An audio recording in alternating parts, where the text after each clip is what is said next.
and he'll use his power to resuscitate the dead thing back to life. Because God can do anything. He can do anything but fail. So you might as well walk out on the water, because he cannot fail. You might as well stretch out your hand if you have a willing hand, because he will not fail. And so today in the text we see God using the Apostle Peter to work a miracle through the power of the Holy Ghost, proving to the onlookers that it's not what it looks like. I've come to tell somebody today that God's about to do a demonstration in your life for all the onlookers that's going to prove, I keep hearing this, that it's not what it looks like. And to all those who are saying you won't be healed, and to all of those who are saying you won't come out, and to all of those who are saying you won't recover from your last fall, he's about to do a demonstration in your life. Now, I don't know who I've been anointed to preach to, but somebody that wrote you off in here. But God's going to work a demonstration in your life that's going to tell the onlookers that surely there's a God on your side. So here in the text, God uses the Apostle Peter to pray and lay hands on a woman, my God, who has died. She's not in a coma. She's not taking a nap. She has no breath. My God, Tabitha Dorcas, she has died. So here in the text, God uses, my God, Peter to lay hands on this woman. Now, the Apostle Peter had power. Everybody say power. Power. He did not have learned behavior. He didn't, my God, have a learned language, because you do know they teach you how to speak in tongues now. Oh, God, I wish I had a talk back church here, but I still believe in the power of the Holy Ghost, Bishop. My God, anybody got the Holy Ghost for real? My God, my God. Not Paul, Peter didn't have a learned behavior. He didn't have YouTube tongues.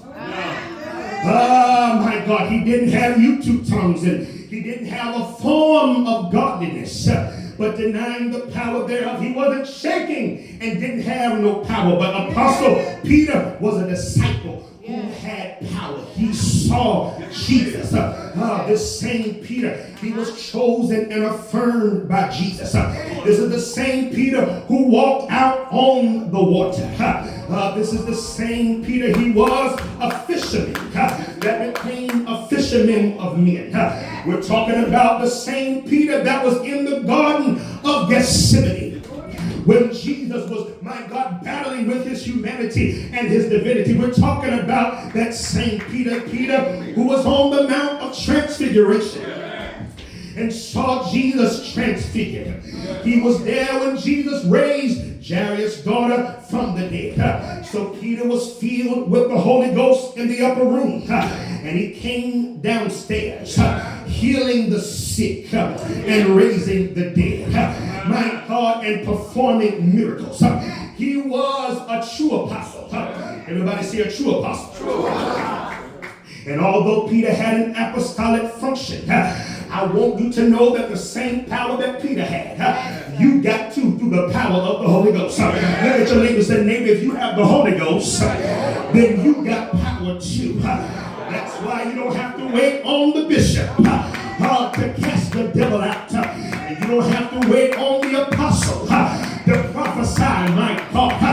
Because just in case the prophet don't pick up on my need, and just in case there's not an apostle around, I got the Holy Ghost on the inside. I don't have the upon experience, but I got the indwelling of the Holy Ghost who comes to live on the inside. Well, now, when we used to talk about the Holy Ghost, people used to get excited. Well, God, I'm talking about the Holy Ghost. Come on, not the one that just makes you speak in tongues, but the one that bears fruit. The Holy Ghost, my God, that gives you power. He had power. And I want you to know that the same power that he had, you have too. Tell somebody, I got power. How do you know it? Because Peter said that in the last days, I'll pour out my spirit upon all flesh, and your sons and your daughters will prophesy, and your young men shall have visions, and old men shall dream dreams. How do you know that you have power? The Bible said that after that, the Holy Ghost has come upon you, that ye shall receive power. Tell somebody, I got power. Don't play with me. I might not look like much. And see, some people underestimate the power that's on your life. But I'm going to tell somebody, you don't want to play with me because I got power. I might not preach like T.D. Jakes, but I got power. My God, and by the time the Holy Ghost starts moving in us and through us, I'll tell somebody, you'll get healed. You get healed. My God, because the Holy Ghost gives you power. How do you know that you got power? And he said, these signs shall follow them that believe. In my name, they shall cast out demons and devils, and they shall speak with new tongues. They shall take up serpents, and if they drink any deadly thing, it shall not harm them. They shall lay hands on the sick, and they shall recover. And what the church needs now is power. What the church is missing, I see a lot of praise breaks, but I don't see enough power. I see a whole bunch of people speaking in tongues, but where is the power?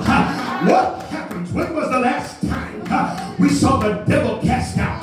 When was the last time we saw addiction broken? Oh my God, and what good is it to leave church with a sweaty suit and leave out with your habit? I come to tell you that God is a deliverer. And not only is he a deliverer, but he's a strong deliverer. Lord have mercy. My God, we need power. And so Peter, my God, had the Holy Ghost. See what we have to understand, saints of God. And I'm getting ready to close in a few minutes. That with the Holy Ghost,